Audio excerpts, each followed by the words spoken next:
there's always going to be a powerhouse in sport. Not City's What do you the mean? best team The NFL ever. went from Brady to Mahomes. No, There but was City's no the break. best.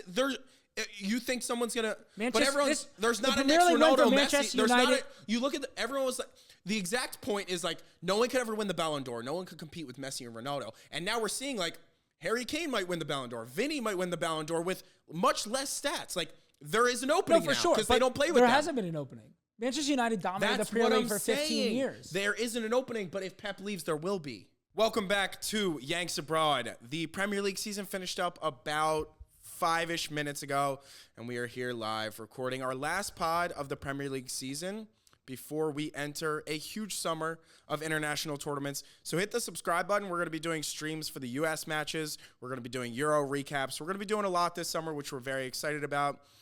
But I've checked in multiple times about your thoughts, chances of winning the Premier League. You guys had a fantastic season. I'd put the chances at 0% for this season right now. Yeah, okay, that's fair. I just want to get your quick thoughts on, I guess, today and then your thoughts on the season as a whole. I mean, I think, I had multiple nightmares last night, which I think was well related to the game. They were honestly nightmares that were like real life, but it felt like a soccer match. Like one of them was I did something great happened. I was in a car. I can't remember exactly what, but I had a feeling of elation. And then all of a sudden, I'm being chased by people. And so that to me is like, all right, we were up and City were down. Then City have knotted it up. And then they catch me. So then City have started winning. Then I think I'm home free. We've won the Premier League. And then the dream ended with them breaking down my door and stabbing me. You didn't die, though. No, right you before woke the up. knife went in, I woke up. You know that if you die in your life, you die. I don't know if that's myth or true, but I do believe that. But as I've well. had multiple, like right before, I've had a lot of falling dreams. One, of Yep. course. So, I didn't have the utmost hope this morning, but, there's always that feeling of anything can happen in football. We saw with Kudus, that incredible goal that, but, it was quickly, 1 minute in, Foden scores. Man, I mean, West Ham didn't even look like they cared when they scored. It never felt like anything was going to happen, but the overall feeling is, and I said it right after the match, 89 points, plus 62 goal differential. These are things I never think I'd be saying about Arsenal 3 years ago, 5 years ago, even 10 years ago when we were, having decent spells under Wenger, top 4 every year, winning FA Cups, whatever.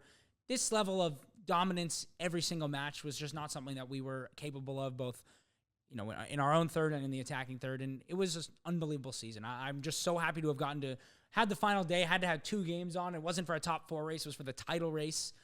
Watching Declan Rice on the field right now, it's incredible to have a player like him at the club. It's been a movie of a season, and if anything, I felt bad that Saka couldn't have been out there with the boys today.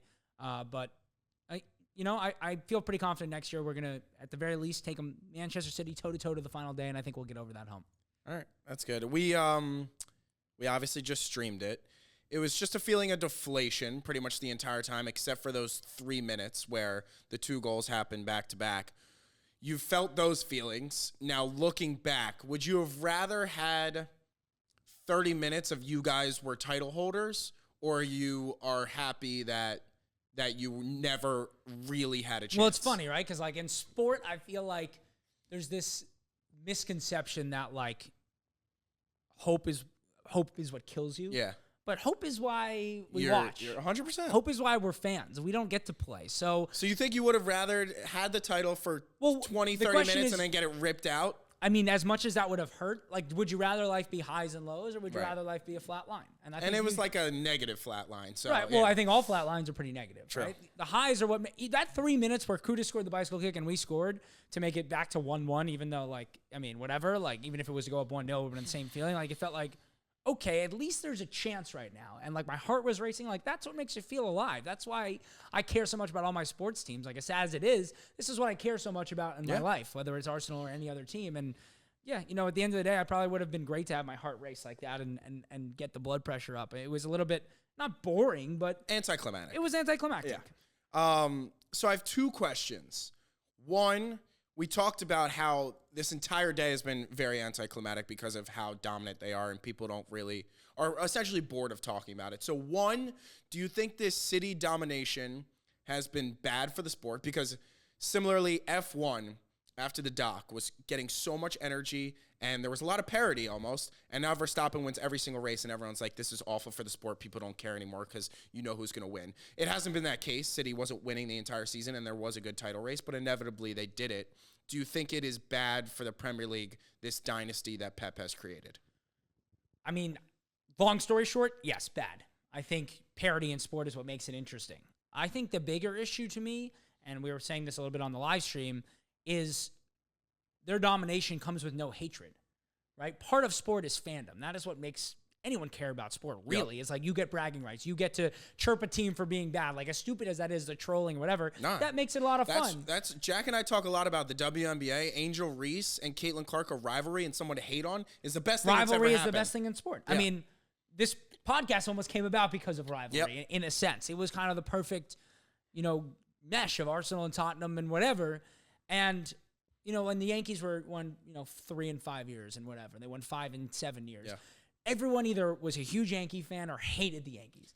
Tom Brady and the Patriots, it was the same thing. Right now, you've got only thing that you have is people appreciating in little moments how great Manchester City are. They're not talking about it over long periods of time. The conversation comes up, as we were saying earlier. There's not much to say. They won again. It's great to watch them. They're awesome. But if anything, they're worse than they were at their best. So it's like, you know what I'm saying? Like that 100-point season, that was incredible. That was something we had never seen. I mean, every match, these fluid passing angles. There was no attacks even going against them. They were winning matches like it was the most free-flowing thing in the world. Like, it was just, that was art on the pitch. Not that this isn't art, but it's just domination and a different type, and every match they score. I mean, Foden scored in the first minute. Like, even today was Manchester City being boring. And and I think there's been a big conversation about that in the sport where, like, when City and Arsenal played that 0-0 draw, if you look at it in a, vacuum, like boring 0-0 match. If you look at it from behind the scenes, it was a really interesting tactical display. But from a neutral standpoint, watching a 4-3 is obviously more fun. I think that point exactly goes to show is, like, I still think it may not be at the highest level, but if anything, it's right below. They're still playing that free-flowing, really beautiful football. Of course. We've just gotten so used to it that at this point, it's almost becoming boring. Like, they are that good. My take on it is that you look back on the Lakers dynasty and the Yankees dynasty, and that's like 30, 40 years ago. And, like, we didn't grow up in it. We just grew up, people hate them looking back on it. I think our kids will hate Manchester City because of how, if that makes sense. Like, I think 20 years from now, it's like, oh, we don't want, like, City. They always win. We don't want, like, the same way I didn't grow up with the Yankees being super dominant, but I hate them because that's just what the Yankees is. I think our kids will grow up hating City. That's just my take on it. I think we're just in the middle of it. I think you only hate what your parents instill in you. True. Like, I grew up, I hated the Red Sox, hated all Philly sports because my dad. Yeah. Right? I don't hate City. But I think it's tough. I know, but I hate Manchester United. But we, as a dynasty, like, we're growing up in the middle of the dynasty. I don't know if we hate it as much as, like, they will looking back on it. I don't know if that makes sense. I don't know. I didn't mind City. I don't know if you were really watching yet. I guess you were probably kind of watching. But when, like, City first got all the money and started spending, I loved Aguero and Tevez. I thought that was so fun 100%. To watch them. It was like such a new, interesting powerhouse. Yeah. I don't think we realized at the time that this is what was going to become of it. And obviously getting Pep took it to another level. Yeah. But Pep's just obviously the greatest. So speaking exactly on that transitions to my next question. My friend who's a Bills fan and me being a Ravens fan, us having Jalen and Lamar coming up and our teams being great at the exact same time as Mahomes. You have Pep, who potentially might leave after next year. We've been hearing that for a while. Maybe. Is there, and not that you guys are done and the Ravens and the Bills aren't done either, but is there any piece of you that are thinking you guys are at your best, maybe at the worst time possible? No. No? There's no... What's the fun of winning if you're not beating the best? But in theory, you're like, you didn't beat the best. So I understand. I agree. That would make it that much sweeter, but, like, it would make it. You don't wait. I would have loved to win the league if City wasn't playing. I would have loved to win the league if it was the Leicester year. Here's my issue with City. It's not a Pep thing. My issue with City is the obvious, 115 charges. That's my issue. They're playing against under different rules than the rest of us are. Everyone's bringing in, like, they're not winning because of those 115 charges. And if you think you don't think if they spent a little bit less, there's a 2-point difference? If they didn't have the same amount of ability to spend? I think it's just lazy. Like, they're the best, or the best managed, and, like, that's just a fact. Who are these fucking idiots? I don't know. Like, I think that's a little bit of a lazy take. Like, they are the best. 115 Wait, charges they are the or not. best, but you can also admit that without the ability to just spend, it's a different thing. But we've seen it, and I understand the wages might be a little bit more, but everyone is spending at that level now. Chelsea spent more than them, and they're okay, but they spent stupidly. But if you're telling me if Arsenal spent the same amount Man City, you don't think that 2-point difference is nil? Is completely washed away? I'm not sure. Like, the amount. If what's Arsenal the difference in money? What you would have one more. We would have a great left back and striker probably.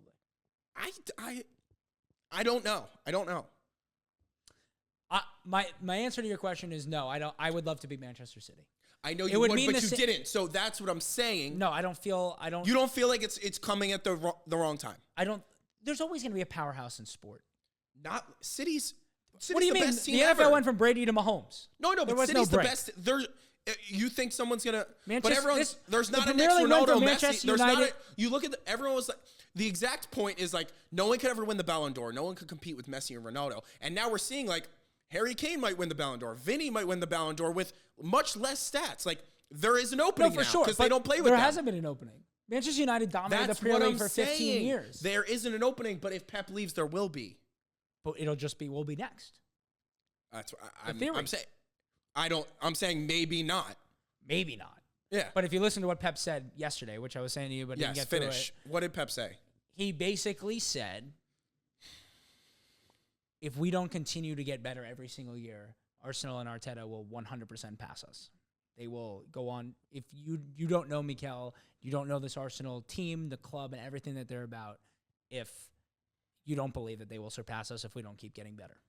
Do you think, like, we keep asking this, like, players don't get, like, bored of winning, but, like, there's a certain hunger level that may leave when you just continue winning and it's what you're used to. Do you think they... Do you think this team regresses next year? I think it's clear to say that this team is not like that. Right. De Bruyne has won 5 Premier Leagues. He keeps... Rodri scored the 3rd goal, and it looked like he just won the World Cup. And that's what makes Pep a great manager. I agree. And Arteta's the same way. That's why I think Arteta is... if you... Listen. No, I think the fact that the players were crying after... Like, the mentality is there for Arsenal, which is a great thing, and I think that's why I'm so bullish on Ange. I think he's trying to... He was the most irate Did you see the players after the City-Tottenham match? Yeah. Laughing and chatting it up. And that's why he wants to clear out the squad. 100%. He was the most angry person in the entire stadium. I respect him. I've respected everything. That's just why I'm so excited everything Ange has said in the last 10 days has shown me that he is the right manager for Tottenham and absolutely will not last at Tottenham. I think he has to completely change the culture of an entire club. Why can't he do that? Why can't he do that? It was done at Man City. The question is, will Levy give him the time? The issue is the ownership. That was the issue. No, it's not about time. He's not on the hot seat at all. It's about if he backs him enough. Right, but is Ange willing to stay without the backing for enough time? Because Levy's not going to back him until he sees better results. We're never going to have the Arsenal City United level backing. He signed Brennan Johnson. He signed Mickey Van de Ven. We signed Vicario. Like, we did a good amount of business. First of all, you can't put us on the level of City and United. We didn't start spending until 3 years ago. We had the lowest. I'm talking about right now. I understand, but it took until but I'm just 2 years under Arteta for them to start backing him. That's what I'm saying. I think if this didn't I'm not show sure him, Ange gets 2 years. You think we'll fire him? If I told you Antonio Conte, fifth in his first if I told year. you Antonio Conte would have gotten fired at the beginning of the year before he got fired, you would never have believed that. We played the worst football ever. Well, you didn't the year before that. I'm just saying. I understand because we've had great. Listen. I never believed Conte was the right manager for Tottenham. I think Ange could really do something great for that club. And I'm not. This is not a troll. I genuinely mean this when I say this. Keep Tottenham as a top 4 club every year, which they have never been in their entire history. If Levy can't see that with his mentality and how the Prem is setting up right now, with Klopp leaving and Pep potentially leaving, it sets up to where if we do a real rebuild under Ange, who changes the mentality with Tottenham, you create a Premier League This is, if done correctly, you create a Premier League where the North London Derby decides the Premier League every single year. Like, that is the dream. Yeah, I mean, I think that's highly unrealistic, but yes. Why is it highly unrealistic to you guys went through a 3-year rebuild and are competing for a title. If Pep and Klopp leave, why can't we be second to you? Our greatest years were not 60 years ago. They were 10 years or 15 years earlier. We were in a Champions League final. Okay, we're talking about the league. I think we can agree at this point, having seen the Champions League this year and in the last 10 years, that what happened in the Champions League and the league were very different. That team under Pochettino was a very, very good side. Very good side. They barely sort of were in a title race with the worst winning team in the history of the Premier League. I'm just saying that's a huge difference from being an invincible squad.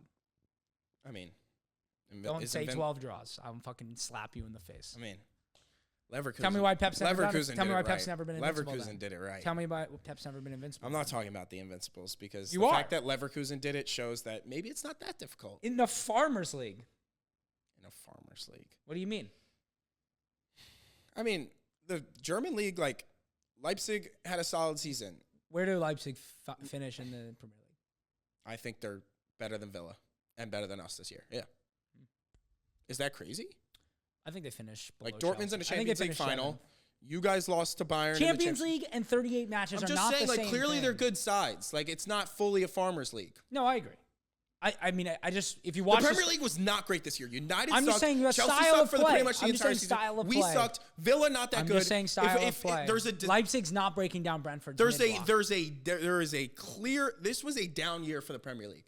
Outside of you guys and City, this was a down year for the Premier League. I think everyone can agree with that. I think Newcastle wasn't good this year. I think that United gets was said awful. every single year, and I think it's just it's a silly argument. Oh no, I think like Havertz scored 11 goals in the Premier League this year. It's a down year for the Prem, man. Speaking of Havertz, if you weren't watching the live stream, Will made a crazy take that he thinks Havertz is a top 10 number 9 right now. So, as we do, our favorite segment, I created a Havertz or.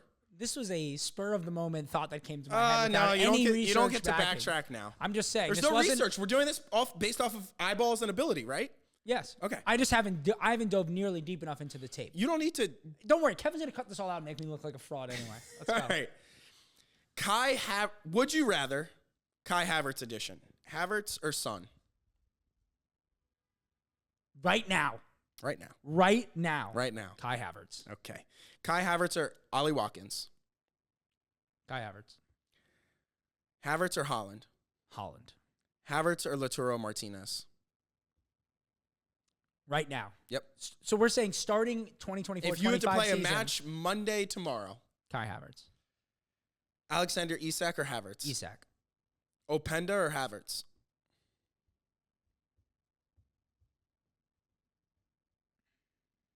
Openda. Gyökeres or Havertz? Havertz. Jackson or Havertz? Havertz. Nunez or Havertz? Nunez. Really? You know I love Darwin Nunez. I'm shocked by that. Solanke or Havertz? Havertz. Vlahovic or Havertz? Vlahovic. Osimhen or Havertz? Osimhen. Interesting. Okay. So maybe you can. Those are good names. Those are all. That was aside from like 3 on each side. I cooked on that list, didn't I? You cooked. I don't know if I did, but all right. Let us know in the comments what you guys think where Havertz lands. But I think based off of that, like I didn't include the between clear 9th ones. and 11th. Really? Where do you think I had him? If you're giving Nunez, Vlahovic, Osimhen, Openda, Isak, Haaland, you said Havertz over Watkins. Yeah, I think that's insane. Like in another world, I just don't think Watkins in a possession-based side does the same things. that's the issue with the whole. But I'm not saying put him into the Arsenal side. I'm saying in a vacuum the player. If you're putting him into the Champions League, like you're starting a team where positions goalkeeper through left wing and right wing is empty, and you put a number 9. You're taking Havertz. If over I'm in Watkins. one of the best teams in the world, which means I'm playing a possession-based side, no. I'm taking Kai Havertz. Your squad is immediately one of the best. Well, that's the issue with the whole concept. I know. Every time we do one of these, it's like, yeah, if I'm Aston Villa, I'd rather have Ollie Watkins. Havertz or Fulkrug? Havertz. You think he gets the start at the Euros? Yes. No, I don't know if he starts left back. I don't know if he starts at center forward, but I think he starts. Well, at this point, like I'm gonna have him when I make the Germany I starting mean, the lineup, guy's in great form. he's in great form. Like, I'm not denying it, but his putting him numbers- over Watkins, that's just the one that I think is a little crazy. That's the issue with the whole concept of the bit, though. No, but that we're talking about right now, and Watkins was arguably the best striker in the Premier League this season. But you put Ollie Watkins in Man City or Arsenal side, and he has fewer goals and assists, which is a crazy thing to say. That's crazy. It's a crazy thing to say, but I believe that. Really? But I think his production goes down. How many of his goals and assists came on transition? I understand, but you also double the opportunities he has to get goal involvements in the City side and the Arsenal side. Like, he doesn't finish that Odegaard whiff into Havertz. Well, like, there's just I finished that. There's just a lot more opportunities because I understand. All right, Phil Foden is pretty much getting sexually assaulted by Pep Guardiola. He just made out now. with him. So I think they made out. Last time we talked, you didn't think Foden was the player of the year. Do you still stand by Rodri or Foden's 2 goals? Rodri is the player of the year. Rodri is the player of the year. I just think... Here's my thing, and it's my same conversation in every sport with what's the MVP, and it's a big conversation in the NBA, obviously. To me, the MVP is on the best teams. If you were to take a player out, are they still the best teams? Importance. If you take Phil Foden out of this Man City side, I think they have the same amount of points, give or take, margin of error, amount of points. If you take Rodri out of this side... That's a little crazy. He was their best player this year, arguably. I think the margin of error is 3 points with Phil Foden. With Rodri, I think it's 12. Without Foden, City win the title this year? I think it's even closer. And if you take out Rodri, they finish where? They finish pretty much just above Liverpool, probably 84 points. So you guys walked with the title with no Rodri? No, I think today would have just been the opposite situation. You guys would have had less points? You said they would finish we started with the day Liverpool. with 86. Yeah. I think they would have started the day. Got it. Basically Understood. a flip situation. Yes. Just less points in total. Got it. I think that's not, I don't think that's a crazy take. No, I don't think it's a crazy take. To your point, I agree. It's tough as a holding midfielder or defender or goalkeeper. It's going to be very, very tough to win. There's only maybe 3 players in the world who do what Rodri does. I think he just was that. I am the biggest Phil Foden fanboy ever. Attacker, especially the young English boy who's about to, be a big part of their Euros run. 100%. That makes sense. So why didn't they pick the young English boy from Arsenal? We're not going to talk about that. I'm just curious. Did he have more goal involvements this year? Saka? It's pretty close. If he had more goal involvements...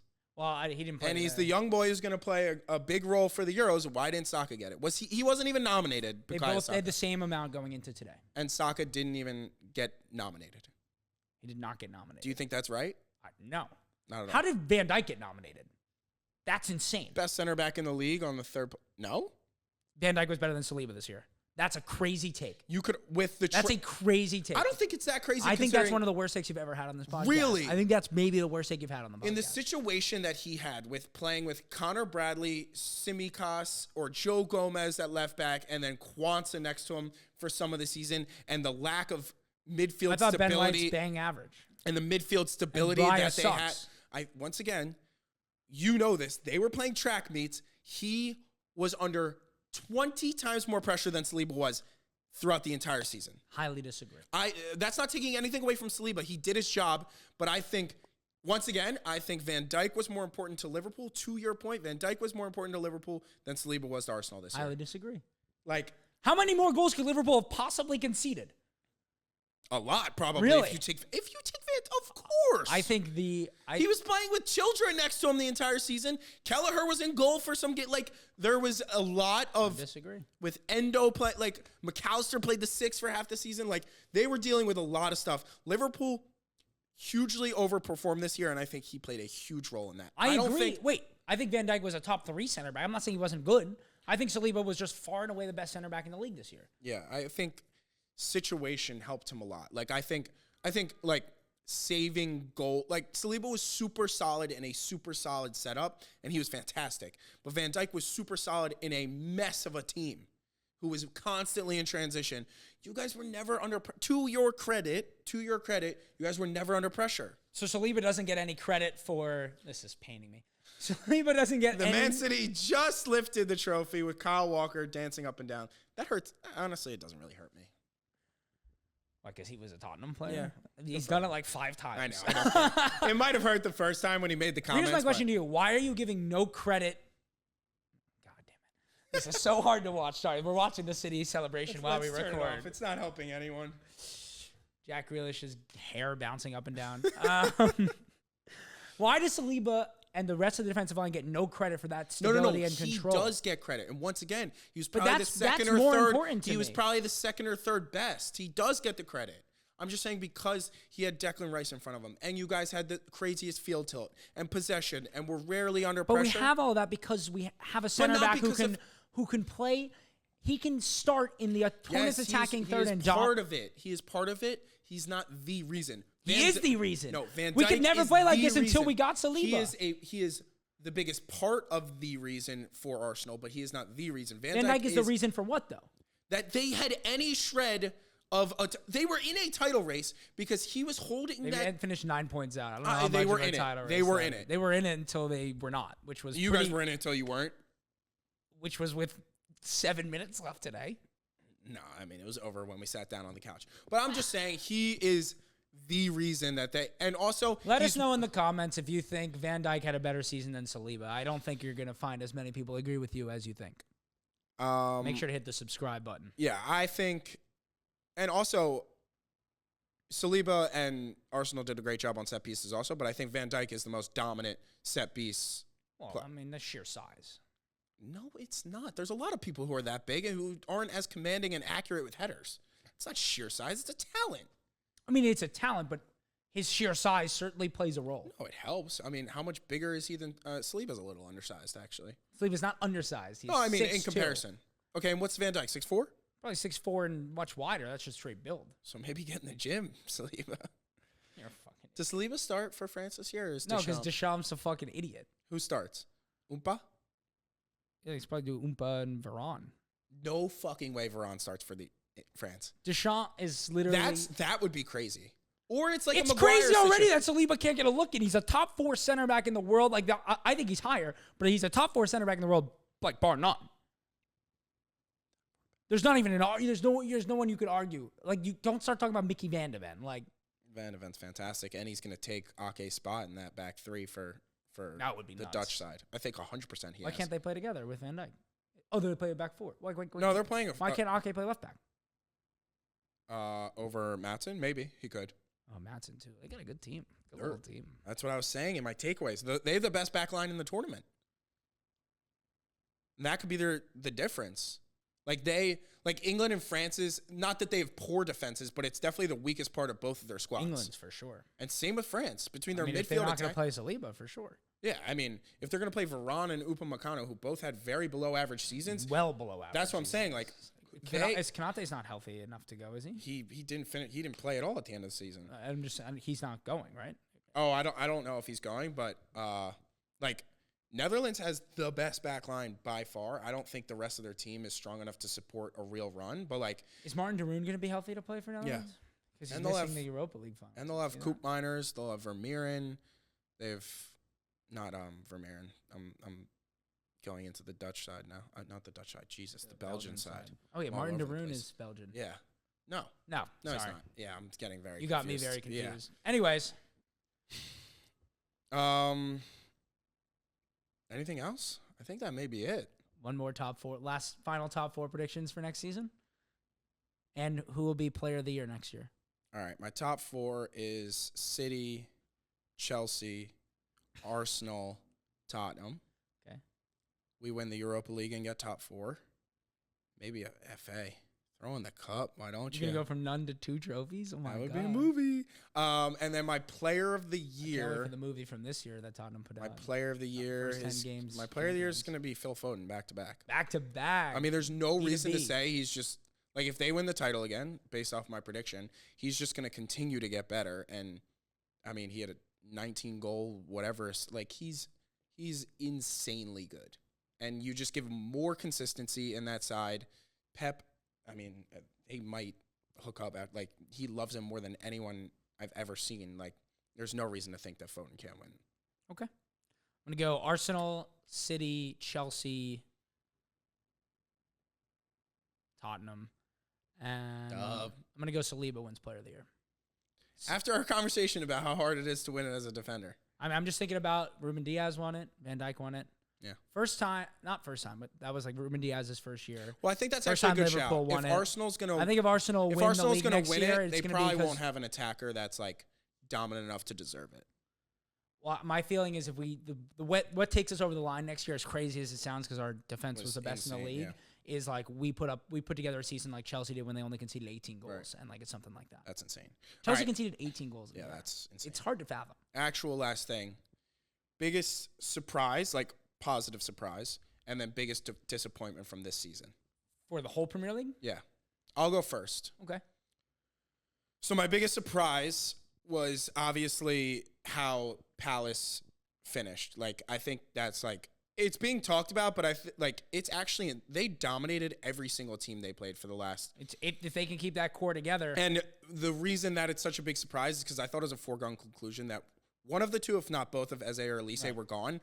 I think after this, like, for them, like, of course the dream is probably to go to a big six, but like, why not stay and try and build her? If they're willing to like, maybe get a couple players in, like they could, I seriously think they could be in a top 4 race next year. Just the way they finished. I don't know about top 4, but I think European spots is potential. And then I would say my biggest disappointment is Man United, but I actually did predict in my predictions before the season that they would finish 8th and they would suck. So my biggest disappointment is Burnley.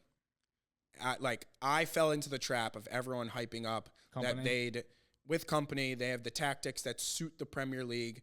They would finish in like the 11 to 14 range, and they were just absolutely atrocious the whole season. So that's my biggest disappointment. I have a few disappointments. I guess my biggest disappointments can be Newcastle. I know they had some injury issues and whatnot, but for a club who spends as much as they have and like how good they kind of were they were in a title race at points last season, like that's a good wildly disappointing to finish in 7th and really pretty much never have a look in at top 4. They low-key had the worst injury. Like, I think their injury run was worse than United's. I just think United made more noise about it. It was a big issue for sure, but I still, you spend the amount that they spend, I think there's got to be an expectation that you're at least challenging for top 4. Yeah. Some positives that I guess I wasn't surprised, but I'm really happy to see and I'm one of the biggest fans of Sean Dyche is the way Everton played. I think Sean Dyche doesn't get nearly enough chatter about how good of a manager is. He does not spend $1. And every time he's been a manager in the Premier League, he has put together a side that not only fights relegation, but at times looks like they can be a top 10 seed. I mean, he took Burnley to the European. Took Burnley to the Europa League one year. I mean, the guy is an incredible manager. And I think he just deserves his flowers. Like, yeah, he's never going to manage a team that's going to win a title. Right. But there's something to having a manager who you know is going to keep you up. Definitely. For the most part, who you don't have to back in large arrays of funds and who can get the best out of a side. Even today with Everton have nothing to play for. I mean, aside from a lucky goal, they almost just, beat us almost at the Emirates. Like, I think Sean Dyche just deserves way more credit than he gets. Do you think he's good enough to where if he got the opportunity, let's just say he swapped spots with Arteta, do you think he could manage an Arsenal side with ambitions like that or no? I mean, I think he can manage an Arsenal side to top 4, but I don't think he gets them. He doesn't, I mean, we've just never seen it, maybe. Obviously, yeah. He doesn't dominate in the attacking third the way you need to win. Right. Like, Okay. I mean, Pep said it best, and I say this all the time, but Pep says the best way to defend is to always have the ball. Yep. And that's not Sean Dyche's philosophy. No. So that, and to go to my point is why I think Van Dijk's, I just think you guys always had the ball, which is, again, to your credit, but I just think your best defending was the fact that you were always on the attack. And I understand he plays a part in that, but I think that's just the small difference. Yeah. I guess my only other, I had another surprise, I can't. Cole Palmer. Oh, no. I mean, I think we do have to give Aston Villa a little bit of a shout. I think if you said at the beginning of the year that Aston Villa are going to finish 4th. But by the way, like, yeah, you have to give them credit for getting. But I don't think it was impressive. Like, everyone behind them just sucked. They finished the season horribly, yeah. They did everything Emery's always done, which is crumble, and everyone else also crumbled. It's disgusting. We didn't get top 4. That's why I didn't choose them. But I just think it's worth mentioning that. No, they beat out United, Chelsea, Tottenham, Newcastle to 4th. It's not like the old days where it was like 5 or 6 teams challenging for 4th. We're talking about 8 teams, and they finished in that top 8 in 4th. So it's impressive. Low-key disappointment, Brighton and De Zerbi. 100%.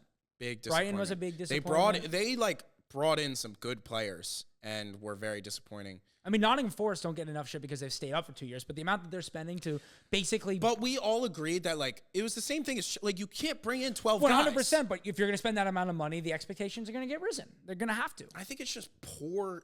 I don't think it should when it's poor spending. If you do good business... They ousted Luton by 5 points and spent 4,000 times. No, I know. I'm just saying, like, if you do good business and don't... That's the disappointment. If you do awful business and it shows that way, like, I think that's just the reality. But, yeah. Morgan Gibbs-White is probably gone. I mean, they need to sell, so they might as well. I think Morgan Gibbs-White is great, but not not irreplaceable. And for the fee you can get, like someone like Fulham will spend way too much on Morgan Gibbs-White. I was thinking he could get like a little. Yeah, Brighton. I was thinking Newcastle. He could get into that upper echelon. Maybe a Tottenham upper echelon. We don't need him. We have JM10 who's going to come back with vengeance. All right, last thing. Last thing. Okay. Reflections on 6 months of Yanks abroad covering the Premier League. We're about to go into a huge summer. Said it at the top, but if you're just getting here now, just skip to this part of the podcast. We're going to be doing insane amount of Euros and Copa coverage. We're going to be specifically live streaming every U.S. men's national team game. We're going to be doing specific episodes, previewing Copa America, the groups, how far we think they're going to go. Doing the same for the Euros without the live streams because we're American. We don't care about who wins. But covering it in... I care. I'm not an England hater like you. We're going to be covering it in depth. It's going to be a huge summer for us. We're very, very excited to work on a lot of great content. But back to my question. Yeah, I think it was great. We learned a lot throughout the season, which is huge. We did our first live stream, which is our second. No, we didn't. First that we were supposed to do a second, but some technical difficulties. And I think we had some very, very nice. So the toxicity of like TikTok and short form was always going to come. And you almost need that to get views, which I'm perfectly fine with. But what was great is on our full-length YouTube videos, they weren't a lot of them, but we had some comments from people abroad who were like, I was extremely impressed. You have a subscriber from now on. You guys really know what you're talking about. Like from England, congrats, whatever it may be. Some very, very nice comments on our long form, which was very why we nice. do it. And I think it's very easy in short form clips to get clipped. A couple words, a couple prefaces, a couple details get left out to where it seems like we don't know what the fuck we're talking about, and that's fine. That's how it goes. But if you actually watch the full episodes, I think you can see that there are some thoughtful takes as there are hot takes. For sure. I totally agree. I think it's a slow burn, but we've really seen some nice just like improvement in not just in views, but like engagement. Like as you said, like it's been nice to see people who, have commented multiple episodes in a row or actually, like our long form stuff, which is really why we do it. I mean, the short form stuff's just to kind of help grow the name a little bit, but if anything, I enjoy sitting here and chatting about it and having someone to talk about it with. And hopefully you guys are liking it. You'll subscribe and like and tell us what you want to see more of. If there's anything from I know one of our first videos we did was a Euros video, and we've seen some decent, big just time. like, no, I'm excited for the Euros and Copa preview. I think people are going to enjoy that. So yeah. Stick around, subscribe. We're going to have the next few weeks some preview stuff coming out. It should be fun, and we'll see you then. Enjoy your honeymoon. Appreciate it. All right. Peace.